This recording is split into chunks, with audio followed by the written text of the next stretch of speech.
এক সপ্তাহের মধ্যে ইরানের সঙ্গে চুক্তি হতে পারে বললেন ট্রাম্প। ইরানের সঙ্গে এক সপ্তাহের মধ্যেই সমঝোতা বা চুক্তি হতে পারে বলে আশা প্রকাশ করেছেন মার্কিন প্রেসিডেন্ট ডোনাল্ড ট্রাম্প। বুধবার ফক্স নিউজের সাংবাদিক ব্রেট বায়ার একটি লাইভ অনুষ্ঠানে তথ্য জানান বলে সংবাদ সংস্থা আনাদুলু জানিয়েছে।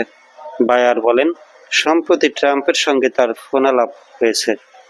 সেখানে প্রস্তাবিত সমঝোতা স্মারক নিয়ে ট্রাম্প আশা ব্যক্ত করেছেন।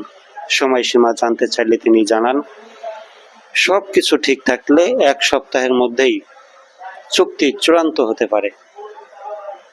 তবে বায়ারের মতে বিষয়টি নিয়ে ট্রাম্প সতর্ক আশাবাদী অবস্থান আছে।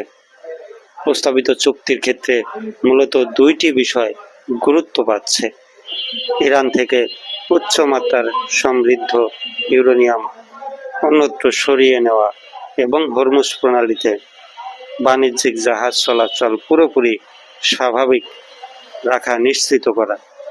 একই দিনে হোয়াইট হাউসে ট্রাম্প বলেন, ইরানের সঙ্গে আলোচনা ইতিবাচকভাবে এগোচ্ছে এবং তারা নিজেরাও চুক্তিতে আগ্রহী। তবে শেষ পর্যন্ত কি হয় তা সময়ই বলে দেবে বলে মন্তব্য করেন তিনি।